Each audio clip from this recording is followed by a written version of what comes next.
Welcome to Secular Sessions, the show that explores the experiences of atheists in India.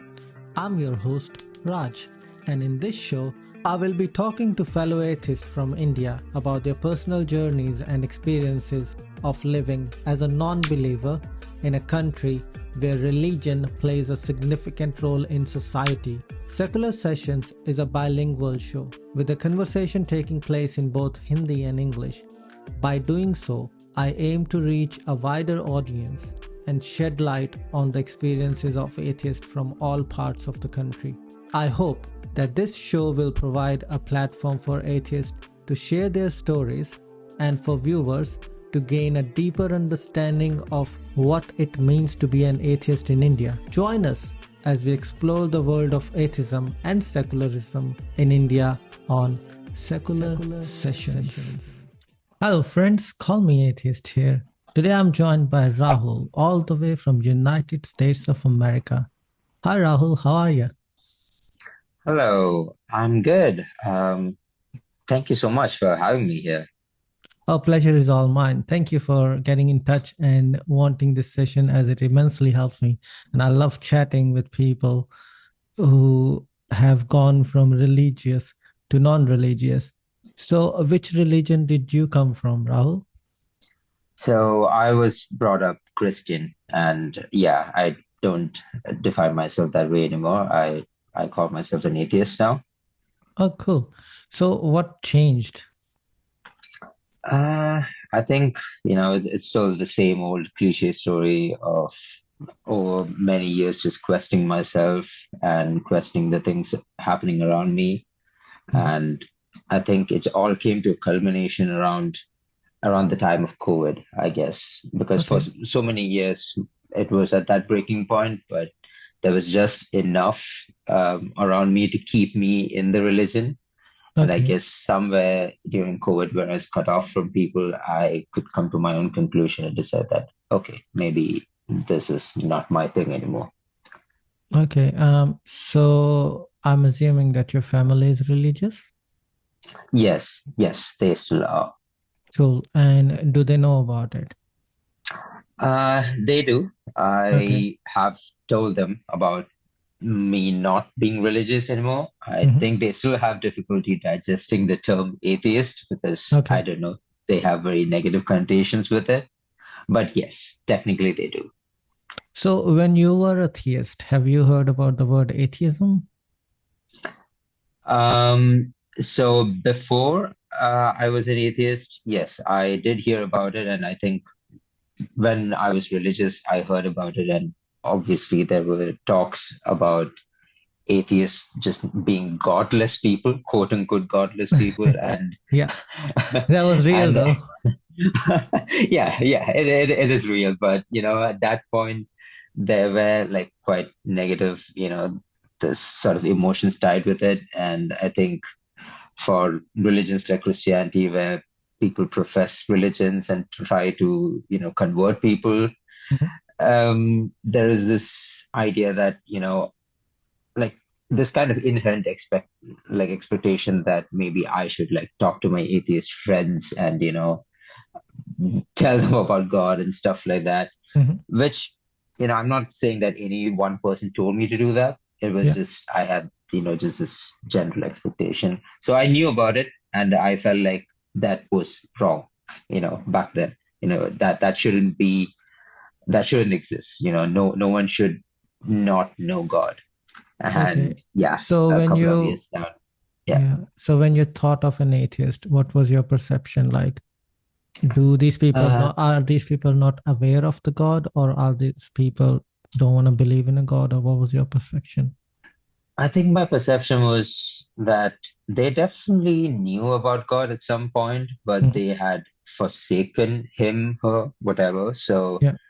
yeah, I think my perception was that they were just angry at God for some reason, or that they were seeing the extremists of certain religions and making their, conclusions based on that. So, yeah, that was how I saw it Okay. back then. And so you mentioned about Christianity. You were Christian? Yes. Cool. So I've heard that there's a lot of denominations of Christianity. Which one were Mhm. you? So I was in this denomination called Marthoma. It Okay. might not be super popular, but in Kerala, obviously, where there's a large like Christian population, Hmm. it's quite common there. Yeah. So how is their belief different from other Christian, re- you know, things?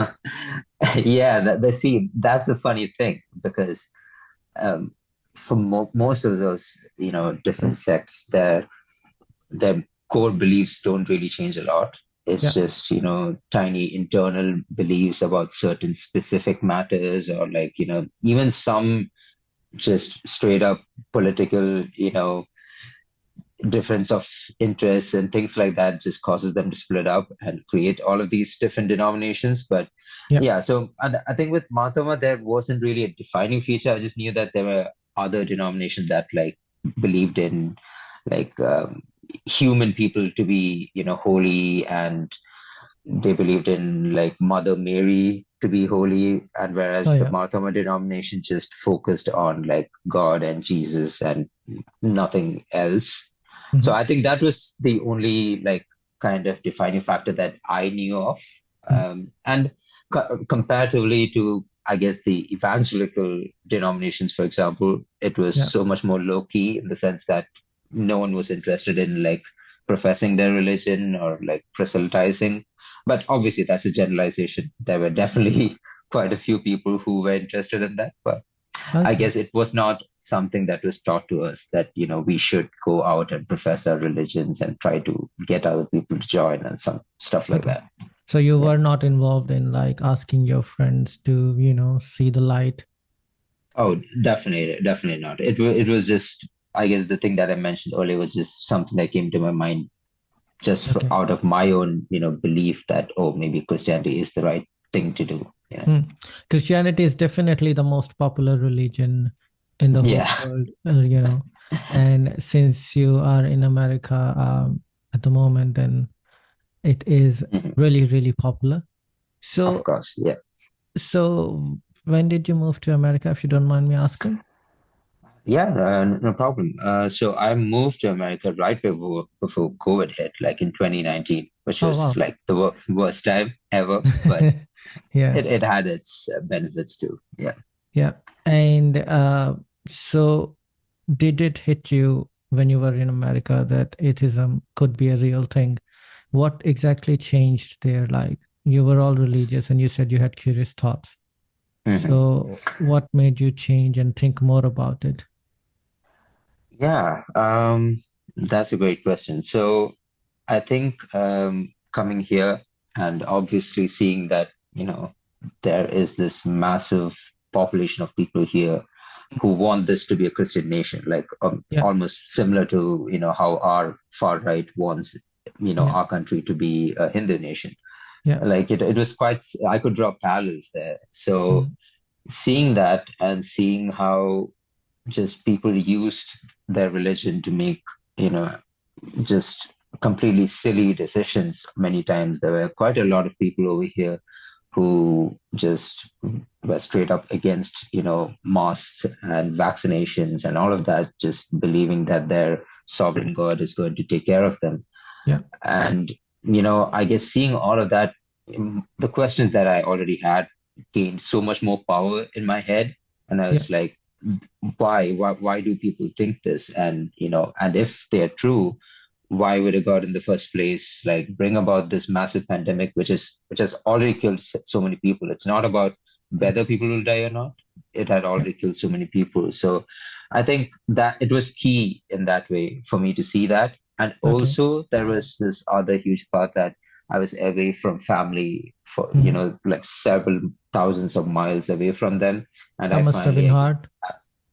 it was in definitely because also it was COVID. I couldn't interact with, people around me either. Mm, But at the same time, I guess because of that distance and that time difference also, I was able to kind of have my own space and really come to my own decisions in a way, which I guess yeah. I wasn't able to do that much back in India. Yeah, I suppose because in India there's hardly any space to begin with. Yeah. because you're pretty much surrounded and you can hear next door neighbor Yeah. easily. But I'm assuming in the United States it's quite, plenty of space because the land mass is quite huge. Yeah. Um, Yeah. and just on COVID, I like to say that because family is very important part of one's Mhm. life, right? And then not being able to meet your family and being Mhm. uncertain because we all heard the news, like, even I was living in a different city, and Mhm. that was really, really hard. Yeah. So imagine in a different country when you literally can't travel. If you're in India, at Exactly. least you can drive, uh, Yeah. at the very least. So Yeah. kudos to you, man. And that must have been a really Thank tough you. thing. Uh, Yeah. Yeah. Hmm. and so you thought about atheism and stuff. During COVID, people get scared, and generally, religion is really good at capitalizing fear. So, Hmm. didn't when you were questioning your thoughts on it, God belief, did you not, were you in fear that this might backfire and I might get COVID, all that stuff? Hmm.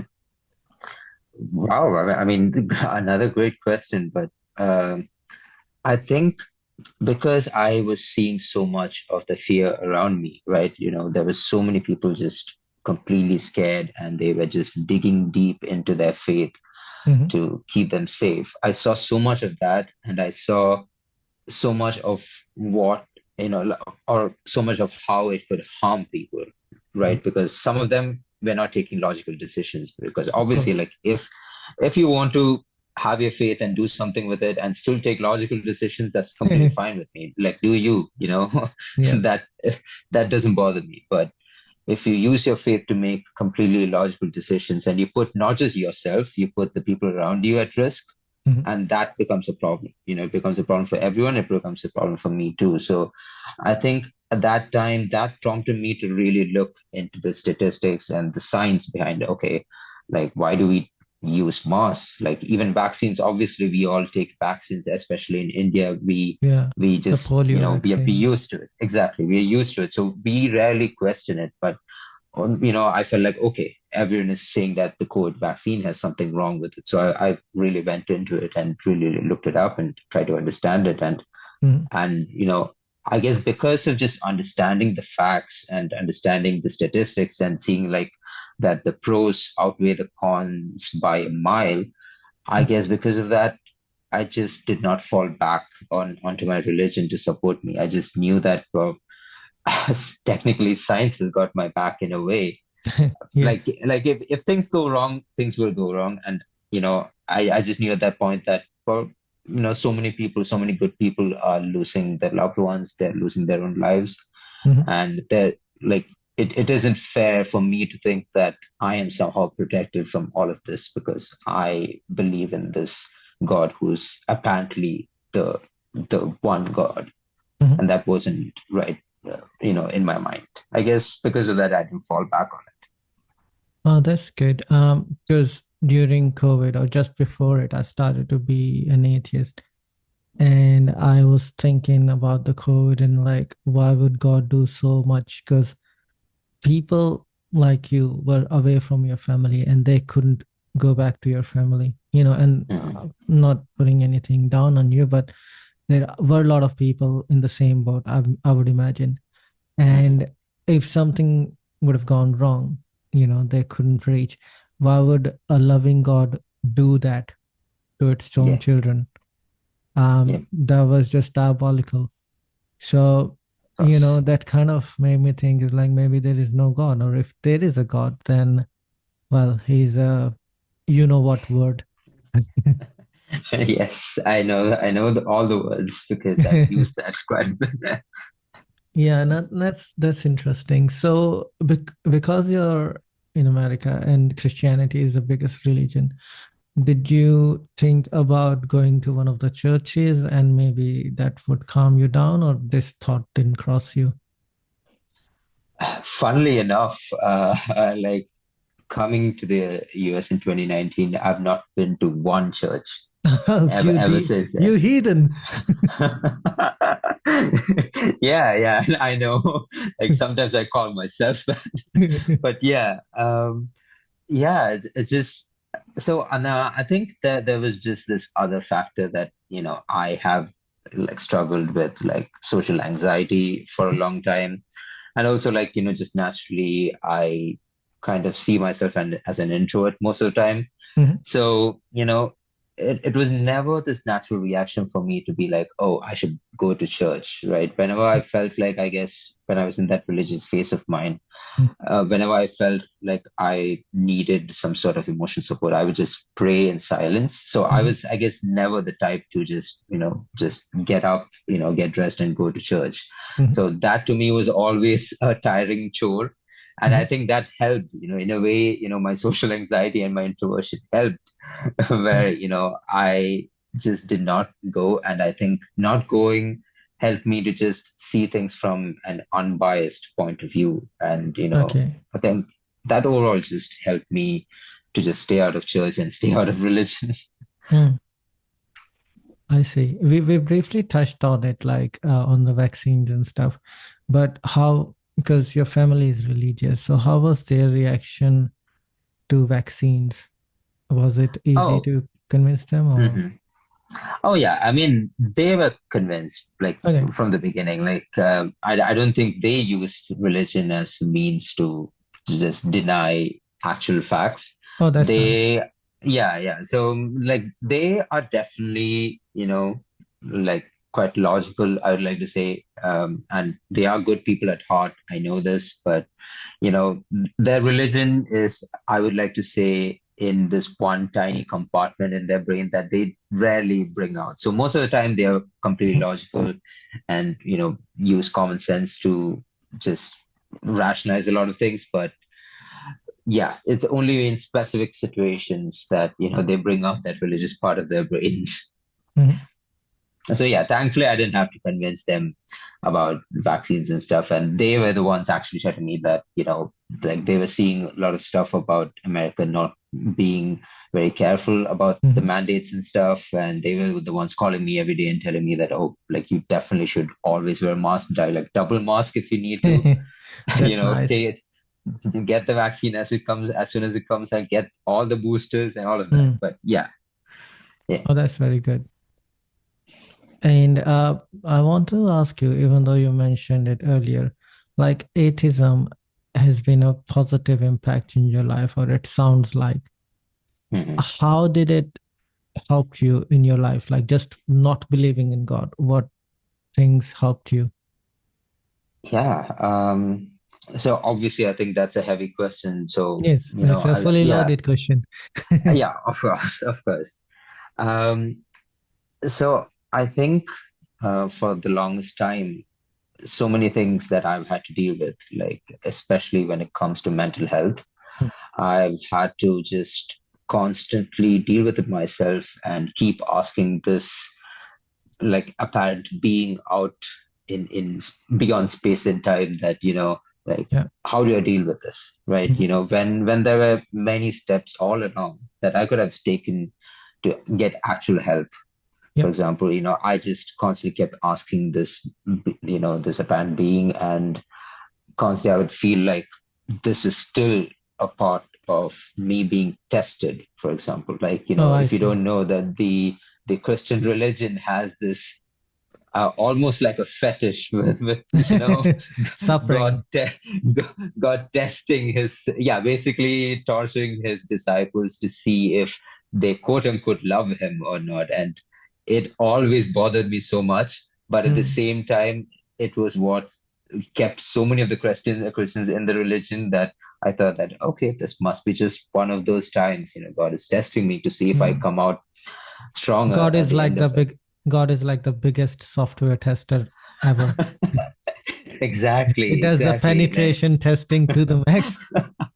if he was employed for many of the bigger, software Mm. companies out there, yeah, they wouldn't need to employ so many of us.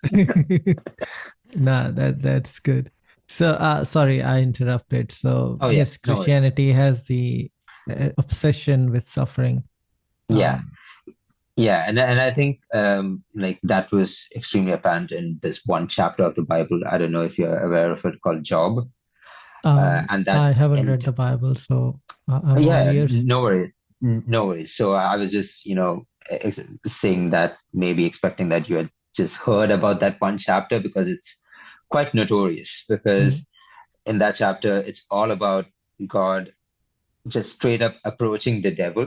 Like, the Okay. devil does not give two damns, like, Mhm. two shits is what I mean. But anyway, Yeah. so God approaches devil and asks him to test his disciple Job, Mhm. uh, to see how much Job loves God. Mhm. Right? It's not even the devil's idea in the first place. It's God who approaches devil to tell him that, oh, you should maybe test my disciple and see how much he loves me. Mhm. And the devil basically brings on so much suffering and pain to him. He makes him lose everything that he has, including his property, his all of his finances, his family. He even ends up losing his wife, his kids, all of that. He loses all of that. Mhm. And the entire chapter is just full of just Job suffering, but all the verses are just Job Mhm. questioning God for the longest time. And at Yeah. the end, it brings back into this point where he rationalizes everything, and he makes it out to be like, oh, God is testing me. Mhm. And if he gave me all these beautiful things that I've enjoyed in life so far, he has the right to take it back. Mhm. And, I should just keep praising his greatness, and I should just keep, just appealing to him, and Mhm. that should be fine. And then what ends up happening is, at the end, devil kind of concedes defeat. And mind you, that devil was not the one who decided that he wanted to do this in the first place. Like, I think there's something to be said about who the actual sick person is in this Uh, context. But well, anyway, God's body count is much higher than the devil's body count. of course, yeah. So it ends up that God basically gives him a new family. It's not even the family that he lost; it's a Mhm. new family. Yeah. And it's meant to just show people that somehow makes it okay, right? If God Mhm. gives you a new family, a new wife, and new children, and new grandchildren, that's okay. That makes it okay for God to do all this to you. Mhm. So, all of that suffering, I think there were parallels I could draw to real life too, where so many people just were using that Mhm. to rationalize what they were going through, and Mhm. I would use that to rationalize what I was going through too. Not just in mental health, there were other things that people I lost. Mhm. I would just rationalize all of that, thinking that, oh, this is all just God testing me in a weird way. Mhm. And I think, there were points where I heard about, certain people in my life who went through like immense pain. Mhm. And I was like, it made no sense to me. Like, why? Like, Yeah. testing, I get all this testing up until this point, but I just don't get it anymore. And I think at that point, as soon as I left religion and just not having to rationalize what I was feeling, Mhm. or the suffering around me as this sort of test that everyone needs to go through, Yeah. and just accepting them as actual problems that people go through, and that no one technically deserves. It's all about just you know Life. chance, right? Yeah, life is all about, like, sometimes it's just probability. Like, it's Yeah. just bad stuff happens to some good people, and there's really no reason to it.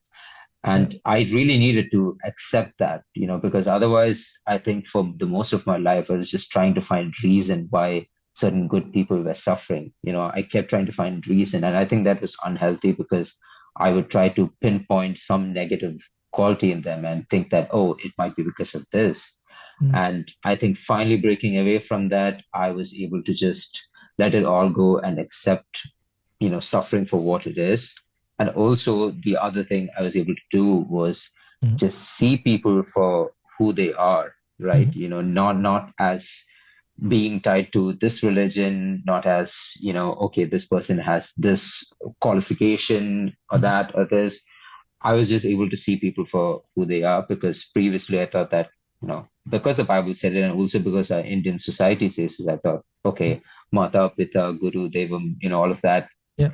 I thought that that meant that no matter what, the people older than me, especially my parents, Yeah. especially the people in my family, I needed to give them a special status no matter what they said. Mm. And, somehow I knew better than the people younger than me also. And I think Yeah. leaving religion was key to me just accepting that I don't know a lot of things, and that's okay. And Yeah. sometimes, and most of the times, actually, the people younger than me, my younger cousins, for example, they know a lot more stuff than me, and I'm happy to learn from them. And at the same time, the people older than me, they don't always know more than me. If Mhm. they do, I will respect them for that and I will learn from them. But Yeah. age based, giving someone respect for their age was not something that I could do anymore. And that also is quite freeing, because I'm happy to say that, I just, don't respect, like, for example, my younger cousins, Mhm. like, less than my older siblings or my parents. Like, I Mhm. just value them for the respect that they show me and the respect that they show the people around them, like, basically for their character. Yeah, there was while you were talking, there's an example that I Hmm. thought, which I was discussing with one of my dad's friend, and because he was older, and then Hmm. because he was saying obnoxious things, right? And because Hmm. I'm younger, somehow I have to maintain my calm, and then he could Of course, just yeah, run me down. So I just asked yeah. him a question: is like, imagine there is a power plug, and there's a 5 year Hmm. old telling another 5 year old, don't put your finger in the power plug because it'll give you a shock, versus a Hmm. 45-year-old saying to that 5 year old, oh, put your finger in the plug, that's fine. Now, should I still respect that 45-year-old person? Because his, it's Yeah, about what you say, it's not about the age, right? I exactly, still exactly, respect that 5 year old in that context. exactly, Other exactly, man. contexts might be different. Of And course. Yeah. and interestingly, that you were saying about suffering as well. Hmm. On the flip side as well, because I was going through a breakup, I still am to some extent. That's fine. Hmm. One of my religious friends said to me, like, well, God gives more sufferings to the people who can bear it. Yeah. and, and I said some very polite words, if you can catch my drift. And I'm Of like, course, what a yeah. useless God. Like, just cause I am still alive, that means it can keep piling shit on me, right? That's just not Yeah, right, you know. And that's completely fine. Uh, but yeah. the thoughts that people say and the things that people say, I still struggle to calm someone down when they're going through some actual terrible things, like somebody lost their parent, Hmm. or something along those lines. I find it Hmm. hard to calm people down, and you Yeah, still want to say, don't worry, everything's going to be all right and all that stuff, but it's yeah, not really the case, right? Because once yeah, you lose someone, you start to live without them and you start to get used to the things. It doesn't exactly. mean that it changes, you know. Yeah, You just, as, yeah. as you were mentioning, life, Hmm. that's what happens. And Yeah. this is something that atheism doesn't have, is the delusion of hope. Hmm. The Yes. delusion that religion comes with is, don't worry about it, you'll meet them after this life. Yeah, Mhm. of course. And this thought was really hard for me to let go of, because Hmm. you want to meet your loved ones, um, Yeah, that you really love, not my yeah. relatives. But so, Yeah. that sort of a thing is not a comfort in atheism. So, have you Yeah. had any story in regards to that, or has if your friend who's religious, how do you Hmm. calm them down, or do you have any interactions like that? Uh, I guess, so usually when I speak to people about their loss, I have gone through, my own fair share of losses and pain that, I still am not able many times to open up to so many people around me. Mhm. But, I still assume that, I still don't understand the extent of what they're going through. Like, no matter what I've been through, Yeah. I can never put myself in their place and really experience what they've been through. So I have no right to just go up to them and say that, well, you know, like this is life, deal with it, or tell them that, Yeah. yeah, you should hold on to hope, life will get better because I don't know that, Yeah. right? But the best I can do is just be there for them, Mhm. as a friend, as a relative, or whoever, in whatever position I am in, just be there for them and listen to them. I think the power of listening is lost in so many people because they just talk all the time. They just love talking so much that they just can't listen. So I think Well uh, said. you know, yeah, and I felt that was quite apparent when I was in India too, where a lot of people just had this one size fits all solution, especially Mm. the elders around me, right? As soon as I spoke about anything related to mental health, which apparently is not, it just doesn't exist in India, Oh I yes, think. that's right. Yeah, a mental health is like, what the hell is that? Exactly. So, at that, I kind of lost my train of thought. Sorry about Sorry. that. No, no worries, no worries. Yeah, it just happens to me once in a while. Um, yeah, so just talking about, mental health and all of those things, I just realized that so many people would just come up to me and give me this one size fits all solution, just Mhm. told me that, oh, that's just life, deal with it, or that, it'll all work out in the end. Don't take it too hard. And I Yeah. was like, wow, thanks, I'm cured. Like, that is all that I needed. Like, when I was going through like really painful bouts of depression, Yeah. and like it wasn't like medically diagnosed, but it was quite clear to Mm. me I was in such a situation. People would just tell me that I need to smile more. And I'm like, what the hell is that supposed to mean? Like, Yeah. that's like telling someone who's broken their leg to just unbreak it. Like, Yeah, it just doesn't walk work and it that will be way. fine. Yeah, it doesn't work that way. And that's why I think I am able to empathize with people who go through a lot of just horrible stuff, and I don't think that I know better than them, or that I am in the position to just give them solutions. The best I can do is just be there for them. Mm. And during those times, I think, coming back to your actual question, during those times I do my best not to touch on any religious subject at all. Yeah. Even my grandmother, who I immensely love a lot, she doesn't know that, Mhm. I don't believe anymore. Yeah. I just didn't, don't think that is necessary that she knows. But, you know, she talks to me about, the pain that she has gone through, and she talks about how her religion helps her. And I just smile and nod along. Yeah. And I just tell her that I'm happy for her because to me, that's at the end of the day, that's all that I care about. And even sometimes if it's like a religious, sibling or a cousin of mine, Mhm. I just, let them have what they have right now, unless, unless they cross that boundary into, trying to push that down my throat, or start saying things about other people. Like if they're solely talking about their own experiences and how their faith helps them, I'm like, that doesn't bother me. So I just let them Mhm. have it, and I don't, in, interrupt much. But I personally don't use their religion to help them either, because that Okay. would be disingenuous. Like, so Mhm. I just listen to them, and I give kind of this, advice maybe that they could actually use, that's actionable things Mhm. which have no religious connotations at all. I just use, actual things, and, some things that I've actually heard from, in therapy from my therapist. Mhm. So, I just use stuff like that to people. And yeah, I think it's mostly my relatives who Mhm. are religious. Yeah. Thankfully, my friend circle, I don't think anyone is like properly religious. Everyone is either atheist or like, they're like, oh, we don't really care about this. Oh, that's nice. Yeah.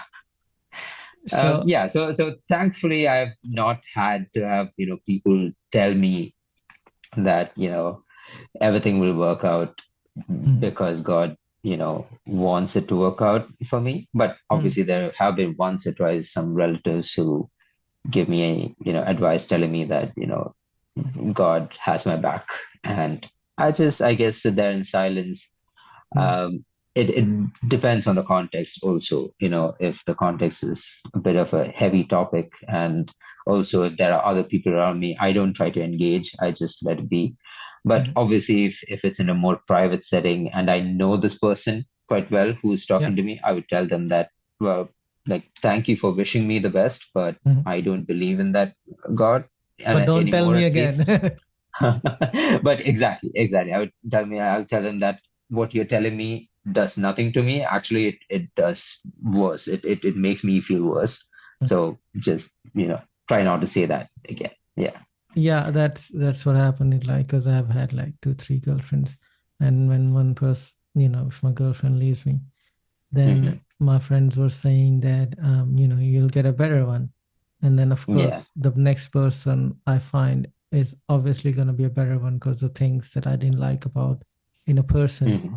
then I'm Hmm. not going to go for those things again, right? Yeah. So in Of that course. regard, it's going to be slightly better. But Of course. then Yeah. at some point, I was like, I had enough experience. I know what I want. you know, let's get on with it. So, how do you personally, like for me, this was a struggle to get it Hmm. out. But after leaving theism, I was thinking is like, why am I alive apart from my parents wanting me, right? Hmm. Because you Hmm. get into that stuff is like, well, if I wasn't Yeah. there, then it wouldn't have mattered because Hmm. nobody cares because they don't even know my existence or I didn't exist literally. Hmm. And Hmm. now I'm here. So what's the Yeah. point of me being there? So how do you find meaning in life without the belief in God? Yeah. Again, another loaded question, but a really good question, I have to say. I think, I put it um, in my diary. I know, but I'm Yeah. glad that you're well prepared, because otherwise I think we would just ramble on. Mm, But yeah, so, I think, yeah, I definitely did, deal with that quite a bit. And also because the Christian religion talks about this grand purpose, for, mm, God's people, and, that we all end up in heaven if we believe in Him, and if we just, like, give ourselves to Him. All of that makes you think that, oh, wow, okay, this mm. this is the purpose. Yeah. But in a way, I have to give credit to my parents in that sense. And it's almost not credit. It's like, at this point, I see it as the bare minimum of parenting that they have to do. But Yeah. like, because so many of, like, the Indian parents out there, like super religious, in that way, I'm like, okay, there's some credit that's due to them, where they never brought me off thinking, like, or like, teaching me that I had a grand purpose, or that, my Mm, family had a grand purpose. They always used to tell me that, well, no matter what your beliefs are right now, mm, just try to be a good person. I yeah. think that was inculcated in me at a very young age. And it Mm, was not just them telling me that. I grew up as a very empathetic person. I would, honestly just feel devastated when I saw someone, just, like, feeling so much pain and mm, loss, and I would feel pain for them. yeah. And because of that, I think in so many situations, I could put myself in someone else's shoe and Mm, think that, well, if someone else, like, treated me this way, how would I feel?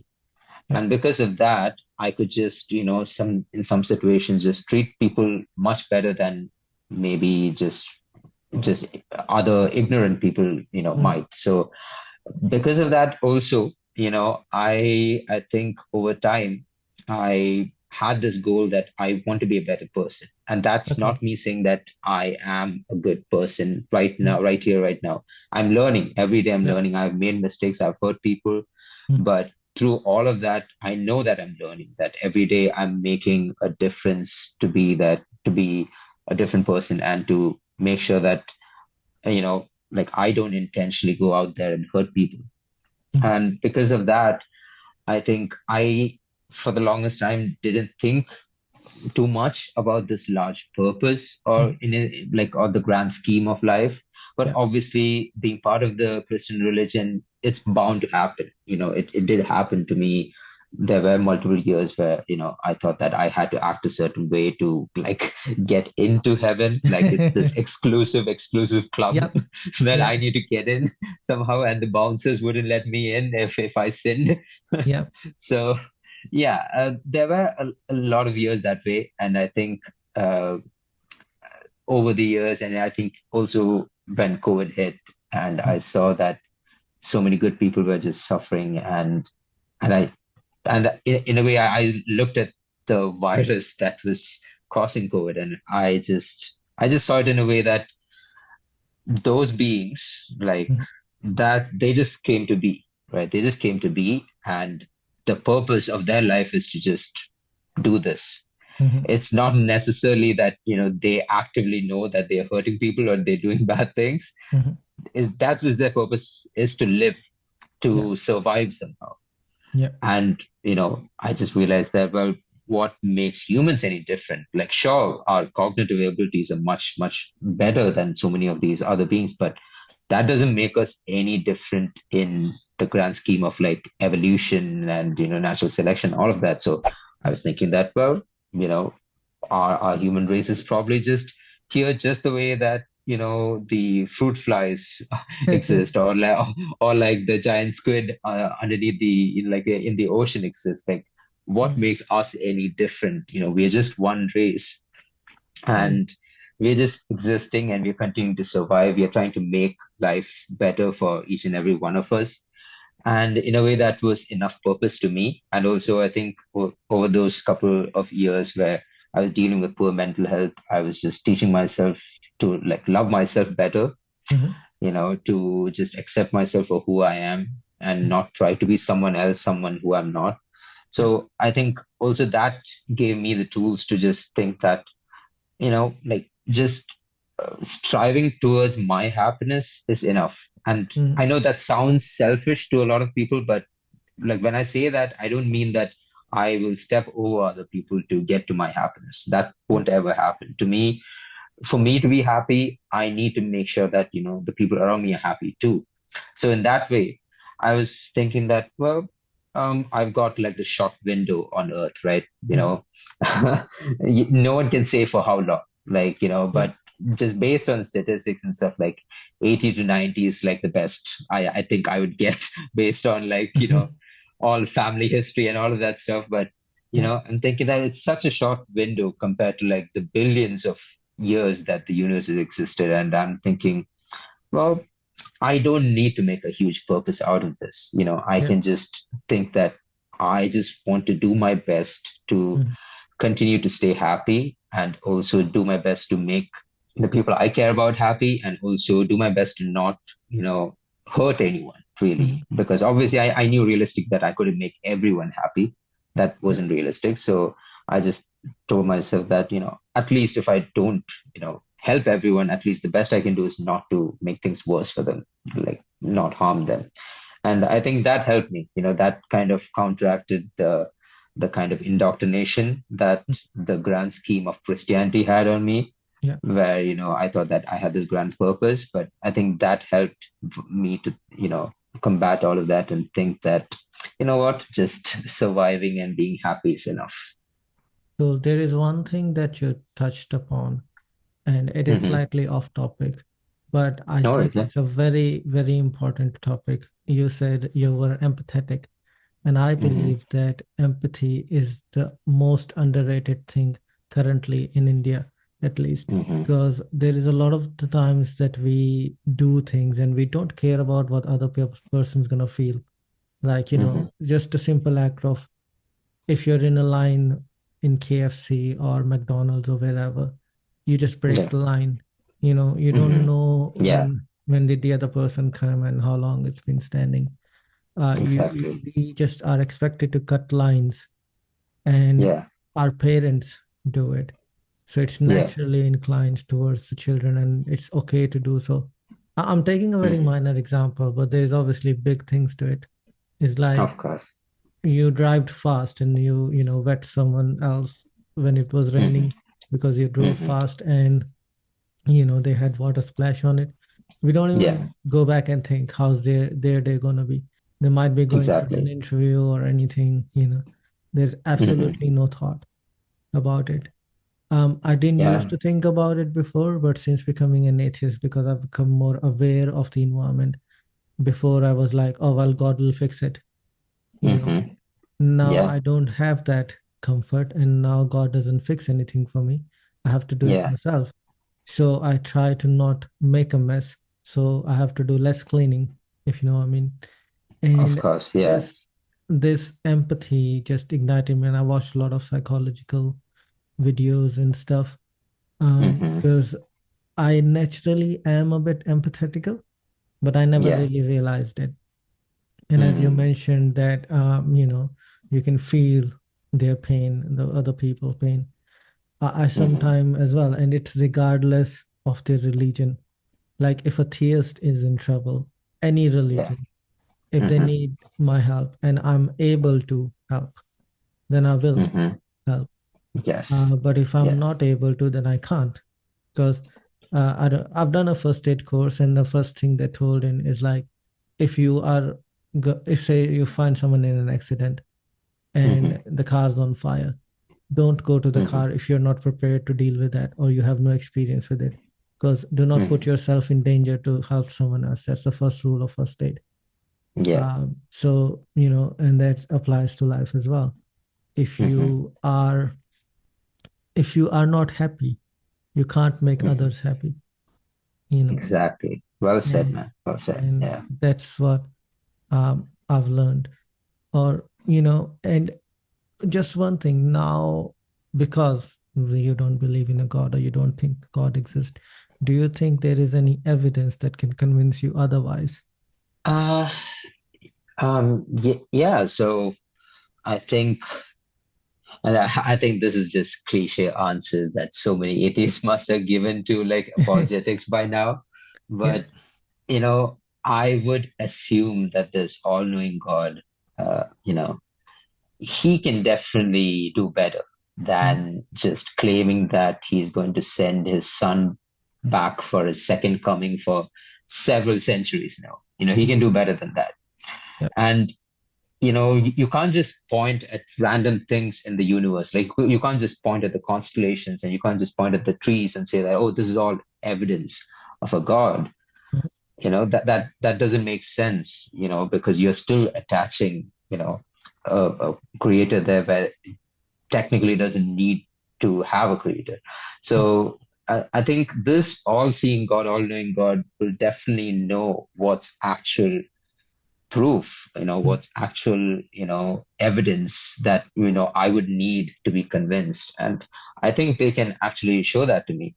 And, mm, maybe, if this massive, being just appears in front of me and I guess can show all the things that he claims that he can do, mhm, I would believe that he exists, right? yeah. But I think so many people stop there, and I think that's where another problem exists, where people think it's all about convincing someone whether God exists or not. Yeah. But the bigger question to me is, once I'm convinced of whether this God exists or not, will that change anything in me? And my answer is no, Mm, because I am convinced this God exists. Great, mm, but I'm not going to worship this person. I'm yeah. not, because the word worship to me is so ugly. Like, the word Mm, shouldn't exist. Why, as this, as people in this current civilization where we understand people better, we respect people better, why do we think that we owe it to someone to like bow down and say that we are lesser than them? mm, Sure, if it's this supernatural being who is technically powerful than us, I'm like, fine, but mm, that doesn't make me want to worship them. Like, why should I say that this person is better than me in any way? mm, Surely, I mean, the ants, we could wipe out a majority of the ants around mm, us just one human being is enough for that. Yeah. But I don't think they worship us. Like we are more stronger than them in certain respects, but they don't worship us. In the same way, I'm like, if some supernatural being comes to me and shows me that they're real, and they say that they're the God of the Bible or the God of the Quran or the God of Hindus, any of the religions, Mhm. I'll be like, okay, fine. Mm. Now what? Like, I'm not going to start worshiping you, because to me, just acknowledging a person means being able to look at them eye to eye and telling them that I respect you for who you are, and hearing it back from them. That's how I acknowledge people, or how I see people, because I want to see people as my equal. I don't think Yeah. someone is better than me. I don't think someone is like worse than me in Mm. any form, because I think love also, it can only exist in a place where I see people eye to eye, and I can say that, we are equals in that way.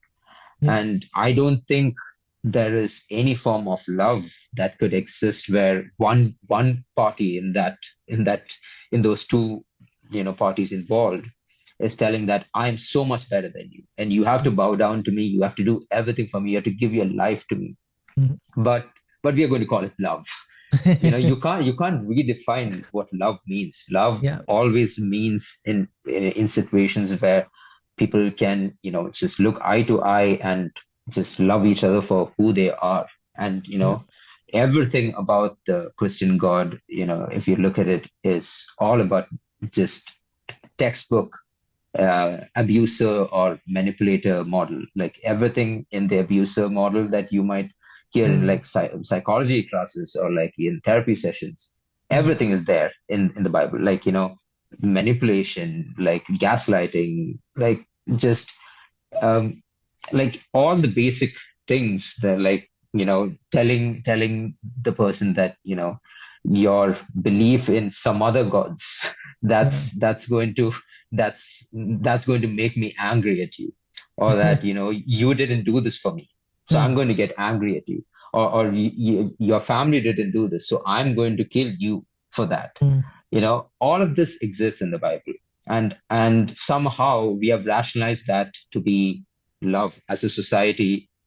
For most of the religions out there, we have rationalized that to be love, but that's Mm. not love. That's a straight up manipulation and abuse, and just, that's really messed up as it is. When you were saying it, for some reason, I'm thinking about Kim Jong Un in North Korea. Hmm. Like he beats the family. He's got a 3 generation rule. If you make any fault, then your coming Yeah, generations will be beaten as well, or something along those lines. Uh, exactly. Then that's the thing. I'm sorry to that's all right, interrupt, but man. I just want to add that one point, that in real life, Mm. we are happy to call out these abusers and manipulators, right? At Nice. least Yeah. in places where people are aware of Mm. manipulation tactics like love bombing and gaslighting and all of that. Yeah. Where people are aware of that, people are more than willing to call them out and Mm. say how horrible they are.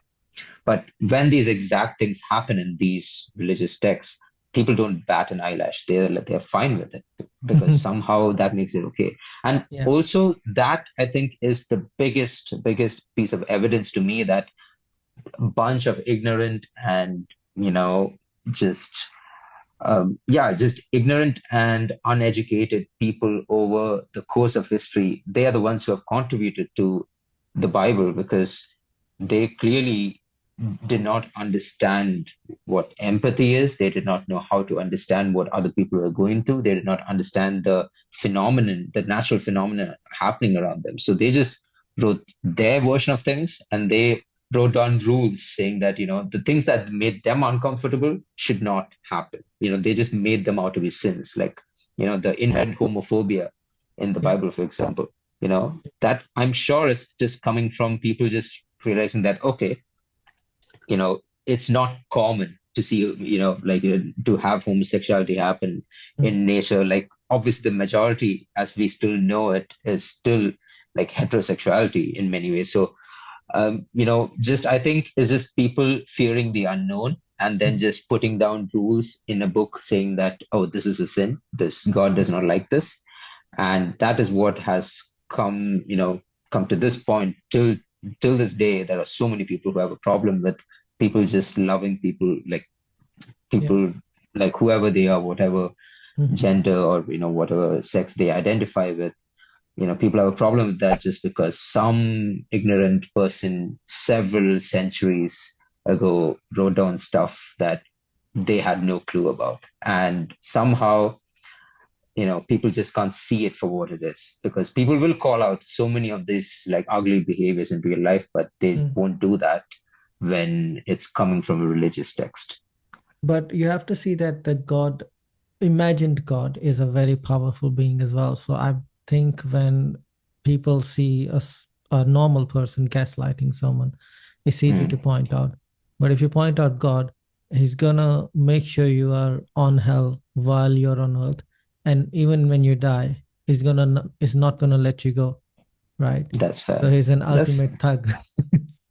Exactly. That's fair. And, I guess if more people just accepted that, what they're saying is because they're afraid, in a way, I think slightly it would make it better, rather than them telling me that they are actually convicted of the fact that the people in the LGBTQ plus community, or, like so many other things that are considered to be a sin in the Bible, when they tell me that they have 100% conviction that those things are wrong, that seriously rubs me the wrong way, because who do we like? Why do we get to tell people what's right and wrong, especially if they're not hurting anyone, including themselves, and they're happy? Like, when did that start becoming a wrong thing? No, that's fair enough. The points that you've raised are really, really interesting points and very important points. It seems like I can have a conversation with you all through our 2 hours, but we have to respect the time as well. Of course, yeah. Yeah. Any last words before you go, my friend?